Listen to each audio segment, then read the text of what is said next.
Bon, je suis contente de vous retrouver aujourd'hui. J'avoue que je savais pas si j'allais pouvoir le faire parce que je me sens pas bien depuis ce matin. Ça va enfin mieux, donc j'en profite.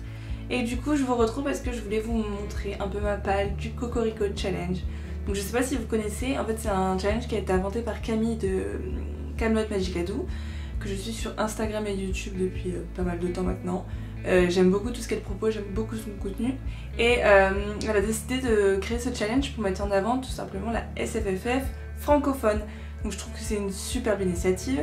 Et là, contrairement à l'année précédente, elle l'avait fait durer que sur le mois de septembre.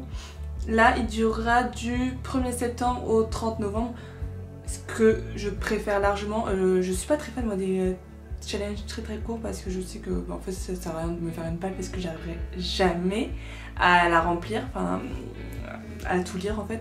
Alors que là, je sais que sur 3 mois, il y a plus de possibilités et plus de chances que je lise tous ces livres, sachant qu'il y a 9 catégories, que je sais qu'il y a le Pupkin Autumn Challenge qui arrive, donc je me dis 9 livres en 3 mois ça va, donc je pourrais je pense insérer le Pupkin avec pour pas que ça fasse trop. Et je pense dans le Pumpkin j'essaierai de mettre un peu plus de SP, parce que là j'en ai mis qu'un, vous verrez. Mais voilà, en gros j'essaierai de les mélanger ensemble tout en gardant des points pour le SFFF Challenge.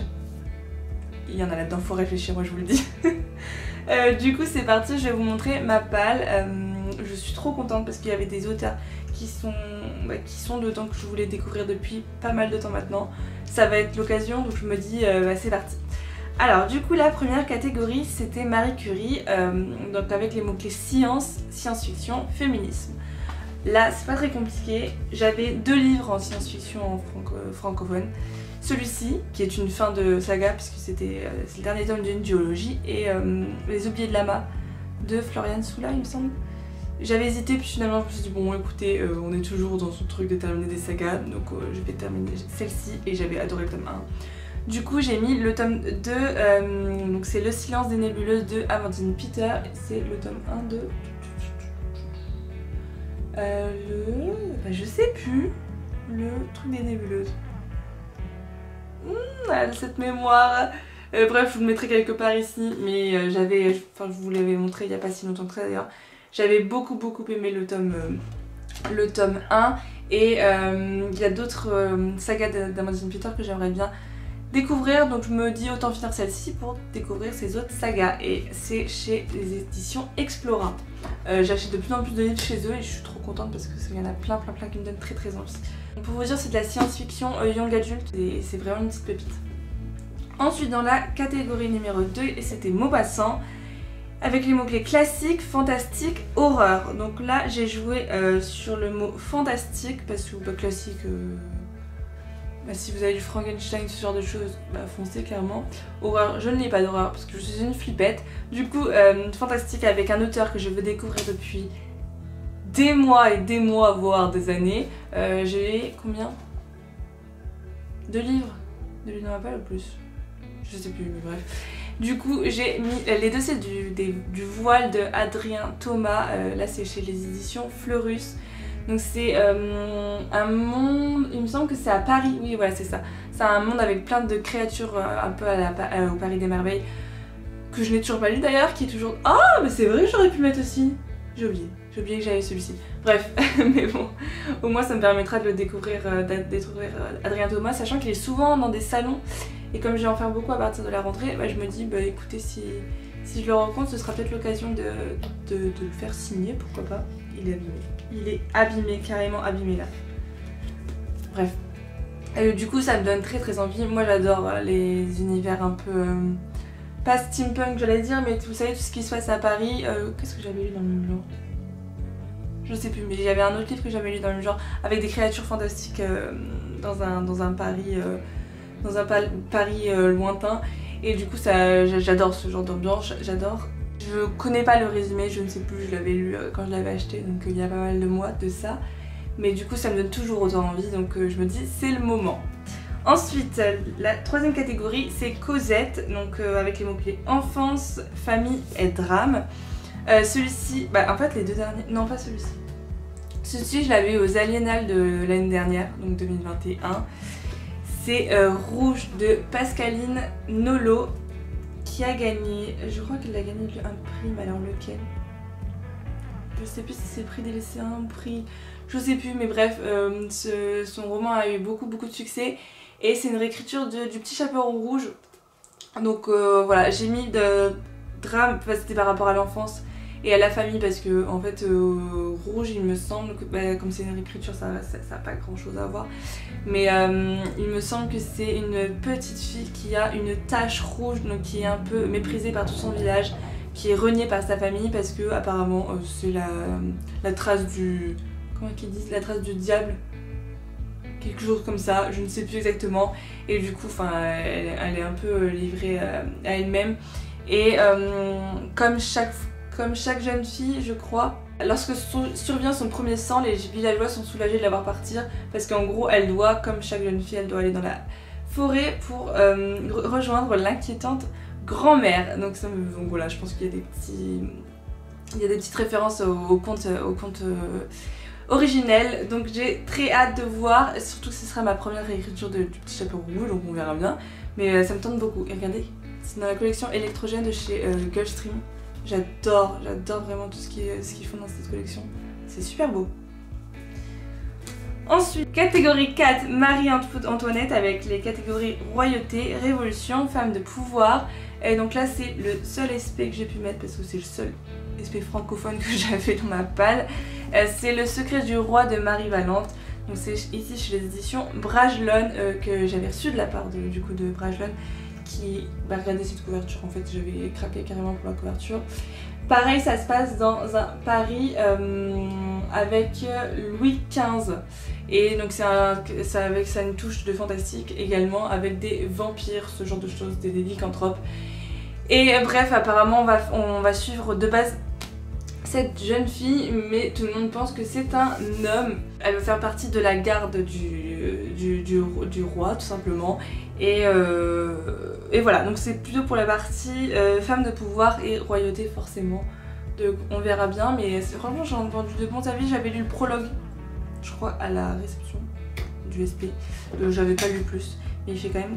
Par contre, il fait que 450 pages, mais comme les pages sont très... je sais pas si vous verrez, hautes, bah c'est pas mal écrit. Par contre il est tout fluffy, j'adore. Faites plus de livres comme ça hein, parce que c'est génial. Ensuite, donc là c'est la catégorie 5, comme je vous le disais, Alexandre Dumas avec les mots-clés chevalerie, complot, historique. Donc là j'ai mis Fleur d'Oco de Laetitia Danaé, c'est aussi une autrice que je voulais absolument découvrir. Ça c'était un cadeau de ma Julie. Donc Julie, je vais enfin sortir Fleur d'Oco. C'est un one shot, je voulais aussi mettre plus de one shot dans cette palle parce que j'en lis très peu.